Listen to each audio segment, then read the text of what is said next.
And I'm not here to give you an astrology lesson per se. I'm not here to give you a biblical lesson. I'm here to share some things with you. You do what you want with them, all right? You want to pursue it further, I suggest that you do. You can do it, and you'll reveal to yourself very interesting things. And your children will learn very interesting things.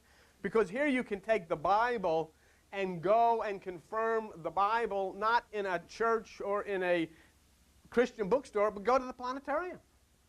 It's all there. It's all written in the stars, long before it was ever put on paper. Okay, Matthew 26, verse 14. And it says in Matthew 26, verse 14, then one of the 12, called Judas Iscariot, went unto the chief priests. One of the 12, okay? The reason there's 12 disciples and apostles is one reason and one reason only. There are 12 signs of the zodiac, 12 constellations. That's the only reason there are 12 disciples. It's the only reason there are 12 apostles. It's the only reason there are 12 tribes of Israel, because of the 12 signs of the zodiac. Okay? And in fact, if you scamper through Genesis 49 one day, you will see Jacob actually blessing his children, but in reality describing the effects of the 12 signs of the zodiac on man. It's in Genesis 49. What you're going through right now, and you're seeing all of the upheaval in the world, is you're going through and entering into the age of Aquarius. Aquarius is a spiritual constellation. It is spirit. And Aquarius is ruled by Uranus. Uranus is the closest planet to the sun. And it has always, since the beginning of time, or since the beginning of astronomy, or those things that involve themselves with the universe, been known as the son of the sun. The Son of God. What's happening right now in your universe is the Son of God, Uranus, is coming back for his bride. The bridegroom is returning for his bride, which is Gaia, the earth. And it happens in Aquarius. Uranus never had a house until now. Okay? A house is a solar zodiac concept. Uranus never had one. He was the Son of God who had no place to lay his head. Okay? When Uranus enters into Aquarius and comes back to take his bride, he will rule for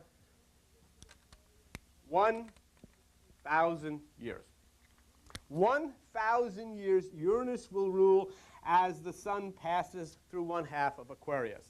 As Uranus moves in, and this is the spirit, as Uranus moves in, it drives out Jupiter, which rules Pisces and is the planet of wealth. What's happening here is the Son of God is returning to rule and reign for 1,000 years and is driving out the money changer. The money changer is being driven out of the temple. That's why the upheaval in the financial institutions. Have you read the papers and seen the banks collapsing left and right all over the place? It's exactly why. Because spirit is driving the money changers out of the temple, and what you're going to see in the next years as you live is a tremendous upheaval in systems as you've known them all over the world, and a redistribution of wealth and monies and all of this stuff, because Uranus is no respecter of persons, and all people will begin to share equally in the wealth. And it's really going to hurt the establishment and the system. That's what this is all about. That's what's all about. Is nobody can change it. See? What happens is, if you were to talk with the ancient astrologers, such as the Magi, they would tell you, because they knew Uranus tears down to build up better. Remember, Jesus says there won't be a rock left fall, standing one on top of the other. Uranus tears down to build up better. So this is basically where you're at. This is what's going on. To rule and reign for 1,000 years, the Son of God is returning to claim his bride. The marriage will happen in Aquarius, the man with the pitcher of water. Do you have your little chart? Well, I tell you what we'll do. Tell you what we'll do before you do that. I don't have this marked down. The rest of you, find the chapter of Luke. Matthew, Mark, Luke. Okay? Luke, would you go with me to Luke chapter 22? So do you have a pretty good idea of what's happening in the sky now as you're alive? So that when you read the newspapers, you'll say, and they'll say on the television, well, we don't know what's going on. You'll say, I do. And when you tell your friends, I know what's going on, they'll say, well, how do you know? I go to the Christian Village Church. And they go, woo. Okay? This one, you got this? Okay. Now get your Bible in your left hand. What page is Luke on? Luke 22. Page 83? Okay. Now I want you to hold this sideways like this. Okay, do you see at the very bottom? Well, you see the black circle around the thing at the bottom. You see the circle around? Okay. Now do you see the man with the water there? Okay. And I want you to read Luke 22:10 as we glance. Behold, when you're entered into the city. City means consciousness. Now, there shall a man meet you, take a look over here, bearing a pitcher of water. Take a look at your chart. Do you see that? Do you see the man with the pitcher of water? Follow him into the house where he enters, and he will show you a large upper room made ready, which is the right hemisphere of your brain, and I will meet you there, and we will sup. You see it? That's the man with the pitcher of water. The sun is entering into Aquarius. Uranus is hot on its heels to culminate the wedding, and the banking institutions and the people who have taken advantage of you all of your life are shaken in their boots. And all they've got left to do is swing out against those people who are following this spirit and throw red paint at them, but it's not going to change a thing because their systems are going to come tumbling down. And the people are going to be lifted up, and the people are going to be given that which is God's bounty because the Christ is returning. Now, let's get to, with that little prelude, let us get to the meat of what I'm talking about.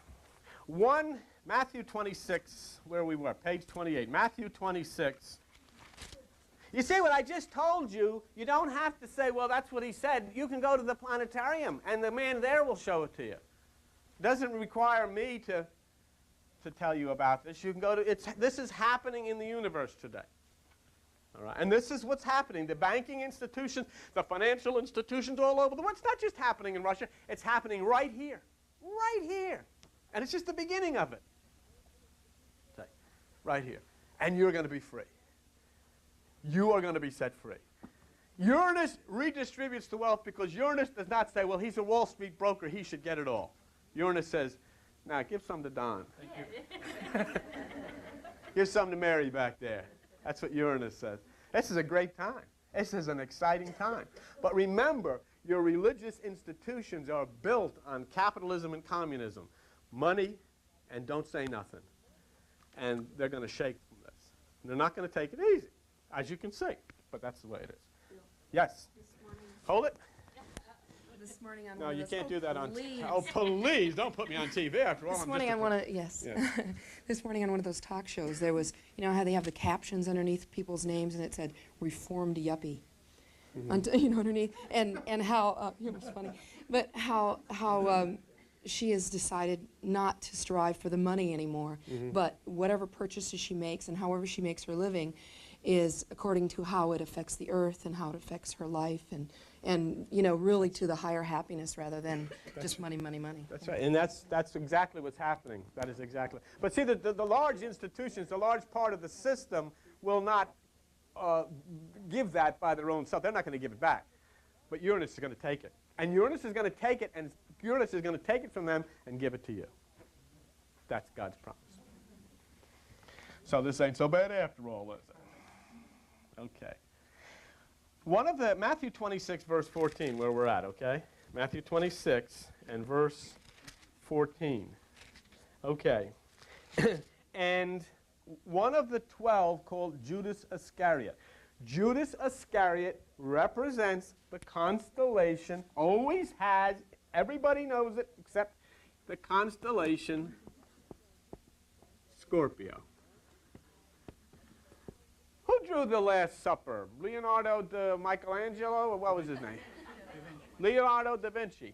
Leonardo da Vinci was an astrologer. He painted the Last Supper with Christ representing the sun surrounded by the 12 signs of the zodiac. He knew exactly what he was doing as he positioned Judas 8th from the right. The 8th sign was Scorpio. And that's fact. Now, Scorpio rules the lower nature, and Scorpio causes man to rebel against that which is the higher nature. And that's exactly what's happening here in this particular story. And this here in Scorpio unfolds the drama that you find in the Bible and is being acted out now in this cosmic drama of the Son being crucified and the resurrection and all this business. If you look at the sign, now you have it here, okay? Hold it this way, okay, with the other part. You looked at Aquarius a little bit ago. Hold it down. If you look at the sign, you see the scorpion, do you see it at the bottom, is trying to sting the heel of the man. Do you see that?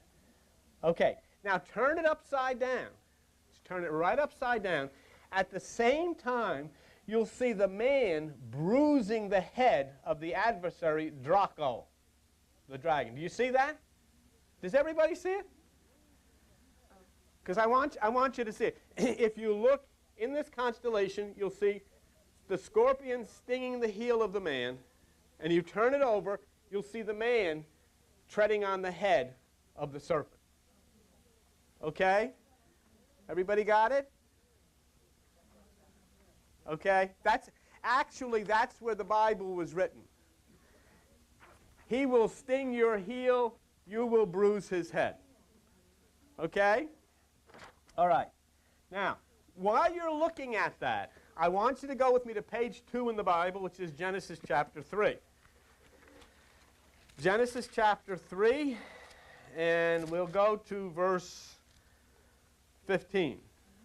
Now here, God is talking to the adversary. You're called the devil or whatever you want to call it. And I will put enmity between you and the woman, and between your seed and her seed. Okay? Now what it's saying here is this is talking about calling it the man, you and me. It shall bruise your head. Now hold your thing upside down and you'll see that star, Hercules, with his foot on top of the head of Draco, the serpent, okay? It shall bruise your head. Now turn it upside down and we'll fulfill that scripture. And you, okay, shall bruise his heel. Do you see? The scorpion stinging the heel of the man. That's exactly where Genesis 3:15 came from. Okay? All right. Now notice, when you were reading this, go back to Matthew 26 on page 28 of your New Testament. When you're reading, where does the aspect of this conflict, in other words, where does Scorpio go? Where does Judas go in order to in order to kill the Christ nature out of you? Matthew 26 and verse 14. Then one of the 12, Judas Iscariot, went to the chief priests. Isn't that amazing? Religion. Where do you go if you want to be sure that you will kill the Christ effect out of people? Go to religion. Go to religion, and it will all go away. Because you will then be turned from the inner Christ to the church. And the church becomes all in all. The pastor, the evangelist, the singing books, and all of the different things we do with water and smoke and all of this stuff. That becomes important. So this turns away. It moves you to religion and takes you away from that which is the Christ within you. It's religion. Now, how do they do this? Okay. You go upstairs. You can't see it too well now, thanks to Alviro and Kathy Gill, who worked one day scrubbing down. But when we were vandalized up here, the words were put all over the place. This is a Satan pit. This is a devil pit. Bill D is a cult leader and a Satan leader, and all of this kind of stuff. So what do? They make up stories. They lie. Many of you have come here. We're up to Matthew 26:14. We have taught every single scripture in the book of Matthew. Every single scripture in the book of Revelation. The Old Testament, the New Testament, the whole Bible. See? And yet they'll stand up, they don't teach the Bible. Okay? And so they make up lies. But you're in Matthew 26, and you're in Matthew 26:14. Jump over to Matthew 26:59, right where you are. The chief priests and the elders of the church, and all the council of the church sought false witness against Jesus to put him to death. They lied. They lied then, and they lied now. Wherever the living Christ is being exalted, whether it be in a store or in a church, they'll make up lies to try to drive him out. Because the system must survive. The system which is corrupt and which has had its hand in your pocket and so forth, that system which is so corrupt, will lie in order to kill the Christ impulse. Now look at, here we go in Matthew 26:15. Okay? And this is where we get into this. And he said, what will you give me, and I will deliver him unto you? And they covenanted with him for 30 pieces of silver. The drama begins. Let's go away from this. 30 pieces of silver. Very, very important that it's 30. Very, very important that it's silver. Okay? Now here's where this comes from originally. If you want to keep your finger in there, because we'll go back, go to page 769 in your Old Testament, and the rest of you find the book of Zechariah. Okay? Zechariah. It's towards the end of the Old Testament. Okay? Go to Zechariah chapter 11. Those little Bibles you got with you, it's on page 769 in the Old Testament. Zechariah chapter 11. All right? And we'll show you where this is.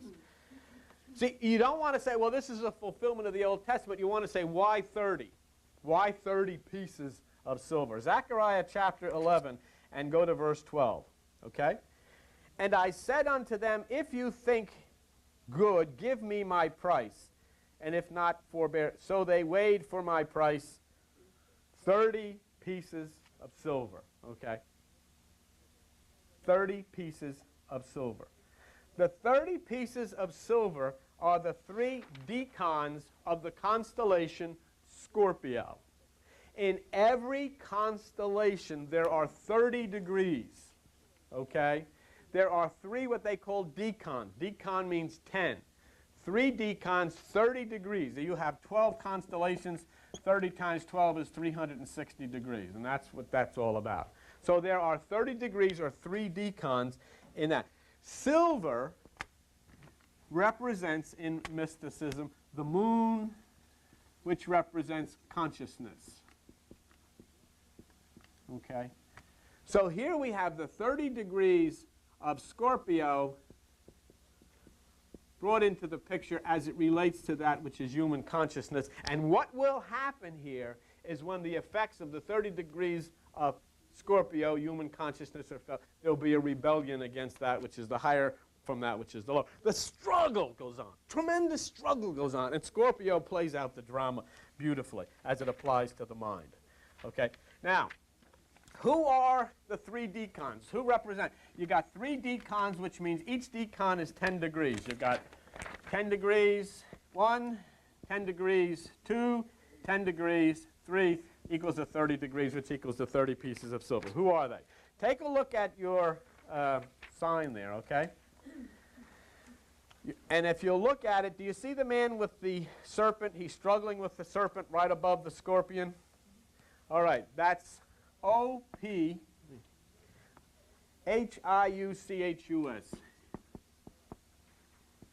Opiochus. Opiochus. Do you see him struggling with the serpent? That's 10 degrees. Okay? The other 10 degrees is, do you see the serpent? If you see right by his head, his name, Serpens. That's 10 degrees. Okay? And the final 10 degrees is if you turn that upside down, you'll see Hercules. So there are the stars that are located in the constellation Scorpio, which make up the 30 degrees, the 30 pieces of silver. Okay. Now, Opiochus, the names are a little screwy, but I'm getting to a point. Opiochus represents the man or the mind. He's depicted, look at him, in a great struggle with the serpent. All right? You see him struggling with the serpent? That's you. That's you. In a struggle with that which is trying to do something to you. It's the same thing with Jesus portrays that in the Bible. Struggling with that, trying to pull that because it's after something that you have. Now watch. Come with me. Keep your finger where you're at. But come with me to the book of Revelation. And go to Revelation chapter 3. It's on page 228 in those Bibles here. Revelation chapter 3. Okay? With me? Go to Revelation chapter 3 and go to verse 11. All right? Here, are you with me? Okay, here. Behold, I come quickly. Hold that fast which you have, that no man, man means the mind, the lower mind, take your crown. Okay? Now, watch with me. Take your chart. You got your chart in front of you? Do you see Ophiuchus struggling with the serpent? Follow the serpent through Ophiuchus' left hand. Follow the serpent up and look at the serpent's head. Look what the serpent is reaching and trying to take. It's a star called Corona Borealis, the crown. You see it? You see it?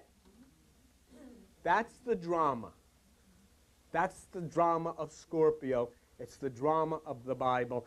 It is the Ophiuchus struggling as he is being stung at the heel. See, when you look at the other part of that is it will sting your heel and it will bruise your head. Basically what that's saying is your foot is symbolized as the part that touches the lower mind of the earth. And when you touch the lower mind, you get stung. That's the stinging of your heel. But you bruise its head as you rise up into the higher mind, and that which is higher consciousness, okay? So there, the lower impulse is trying to steal the relationship with God that activates in the mind. Now, what I would show you here, I'm going to show you something really interesting, and I'm going to try to write these names down because the names are, what you got there, these are stars in the sky. These are stars, they've been there since the beginning of time, these stars. And it says in Psalm 147, God named all these. He called it Ophiuchus, he called it the serpent, he called it Hercules, and he positioned all of these things so that you have this whole drama was drawn in the sky before it was ever put on paper. Okay? Now, what I want to show you is the connection here between Jesus and Ophiuchus. And that's where it really gets interesting. Okay? And then you'll see why this 30 pieces of silver is part of the Judas Scorpio drama. Ophiuchus, is that star deacon, is identified in Greek mythology with something that the word is even worse, Asclepius. Okay, so we'll just, I don't know how we could make these little nicknames or something. We could call this guy Opie. And Askew. We call Askew. Maybe we could, because Ophiuchus and Apocoplius and all that isn't beginning. Okay, now this is the interesting part here. In Greek mythology, Ophiuchus, Opie, is connected to Askew as one and the same, being, okay, the son of Apollo. And Apollo, in Greek mythology, is God. So then this Opie is the son of God, in the same way that Jesus is the son of God. Okay? And this is the myth. Now listen to this and try to relate it to the Bible. The myth is that Opie there restored Hippolytus, another guy, to life. In other words, Hippolytus was dead, and Opie raised him from the dead. Think of Lazarus. Do you remember? So here you've got Hippo, we'll call him. He gets raised from the dead, and we'll come over here and think of Lazarus. So Jesus raises Lazarus from the dead. Opie raised Hippo from the dead. Now the point was, when Opie raised Hippo from the dead, he was hailed in Greek mythology as the great physician. That's interesting, isn't it? The great physician. And then something happened. Pluto, not the one from Walt Disney, this is a Pluto, the ruler of the underworld, okay? Now, follow me real carefully here, because this is where this came from. Pluto, who's the ruler of the underworld, got ticked off at Opie because he had deprived the underworld of hanging on to Hippo. See, Hippo was dead down there. And when Opie raised Hippo from the dead, Pluto lost him. Now remember, when you look in the Bible, it was just after Jesus raised Lazarus that the great turmoil began. Why? Because he deprived the lower of its prize. He pulled that which is death and set it free. And the lower, the underworld, that which is the lower mind, then said, it's got to die. It's got to be killed. Same thing that's happening here. See, people getting ticked off because in you, that which was dead is being raised to life. And the underworld, the lower mind, can't handle it. Do you see what I'm saying to you? Okay. Now, what happened was, Pluto was so upset by this, he had Jupiter, the god of wealth, kill Opie. Huh? The money changers, the 30 pieces of silver, killed Jesus because they were so upset because he had robbed the underworld of that which was the dead. But here's the good part. After he was killed, after Opie was killed, Apollo raised him up to heaven. After Jesus was killed, God raised him up to heaven. Okay? That's where it comes from. That's the story. That's the story. Now I want to read to you the hymn of Asclepius. Go with me and listen to it. This is the mythological hymn to Asclepius. You ready for this? Listen to this. Look it up. Read about it. Hail, great physician of the world, all hail. Hail, mighty infant, who in years to come shall heal the nations and defraud the tomb. Swift be thy growth, thy triumphs unconfined. Make kingdoms thicker and increase mankind. Thy daring art shall animate the dead and draw the thunder on your guilty head. For you shall die, but from the dark abode rise up victorious to be twice a god. The hymn of Asclepius, who got in big trouble with the underworld because he resurrected this one who had died. The hymn of Jesus, who got in big trouble with the underworld because he had resurrected Lazarus. It's all symbolic because of that which is the Christ, who gets in big trouble with religion when he resurrects that which in you which has died. They can't handle it. And they'll come with all of the venom and vengeance against you when you speak of that which has happened here. Yes, come up. Come up. In the same scene you were discussing, in Luke 22:3, it said, then entered Satan into Judas. Okay. Exactly. Pluto into the Lord of the underworld. The Lord of the underworld. Exactly. Sure. Good. Good. See? All right. He said he was paying attention. I thought he was listening. He said, hey, this guy's nuts. Hey, what is he? Some astrologer? But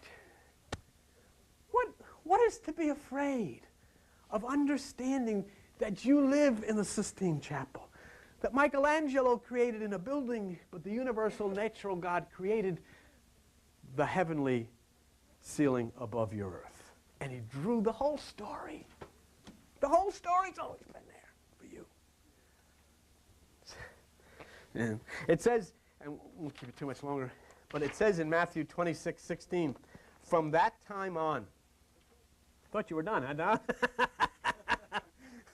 Don put his Bible and I said, oh, this guy's got to be done now. What's he going to do for an encore? Matthew 26:16, okay? And it says, and from that time on, he sought opportunity to betray him. Ha! Hey, who's this? Judas is going to betray Jesus, right? How can you betray somebody when they know in advance? When you know in advance that somebody's going to betray you, how can you be betrayed? I mean, you don't do anything to stop it. It's a mystical betrayal. And in considering these 30 pieces of silver, we're considering that which is the 3 decans of Scorpio, as we said, and it's all consciousness. But this all comes down to the Passover. This is where all of this happens, you know, because Judas is going to betray Jesus at the Passover, right? But you can't study the Passover simply in reading in Matthew, because you've got to go to Luke 22:10, where we were, page 83. Okay? Page 83 in the New Testament, Luke 22, okay? and verse 10. And you saw it before. When they asked Jesus, where will we celebrate the Passover? He says, behold, when you see the man with the pitcher of water, Aquarius, enter into the house. That's what's happening now. That's what's occurring now in your universe and within you, the man with the pitcher of water. Uranus is starting to have its impact. Uranus is starting to have its control. Uranus is starting to drive the money changers out. And the banking institutions and the governments and the religions are crashing to the ground. And all their money that they've accumulated and ripped out of your pockets is being freed to be returned to you. That's what Uranus is doing. That's why you should jump up, because maybe you can't get excited that Jesus is coming. Maybe you can't get excited that Uranus is coming. But for God's sake, get excited. You're going to get your money back.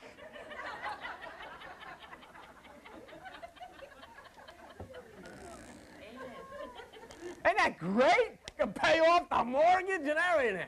Heck, you care, the banks. Come on, Uranus. You see how excited you can get about the second coming when you know, hey, I'm going to get my money back. Let's go. Hey, let's go, Jesus. I'm telling you. Isn't that great? You get your money back.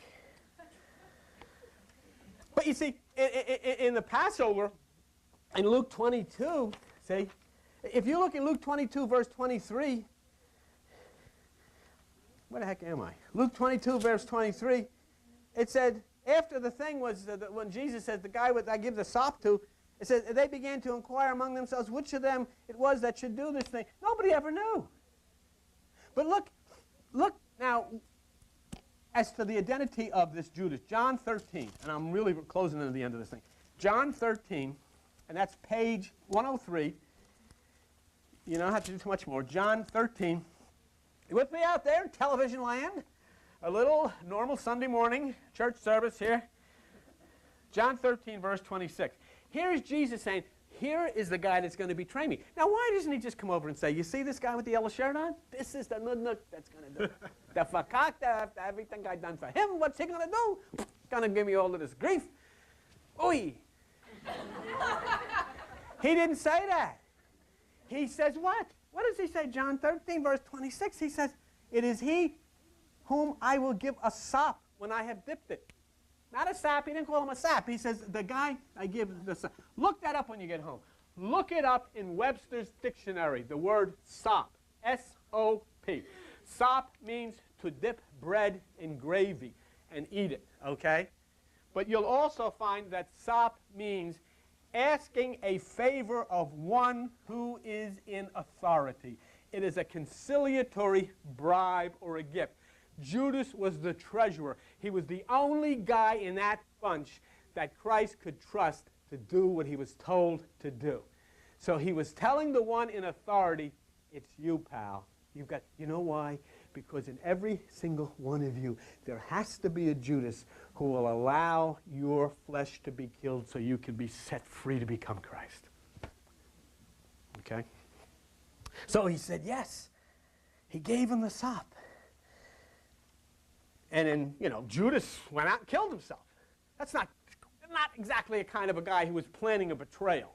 I mean, if it worked, he got his money, and he goes and commits suicide. It's saying that once that this has happened, that instinct in you that must do this will then be dead, but it must kill itself. It cannot be killed by anybody. It can't be killed by church. It can't be killed by religion. It must come from within you. Inside of you, that betrayer must die, but then you are free. And if it wasn't for that betrayer, you couldn't have been set free. We'll go into that another time. I've done a tape on that about Judas wasn't a bad guy after all. But I want you to know something. When you look at this story, don't look at it literally or you're going to miss the whole thing. Did Judas actually do all this? Did Judas actually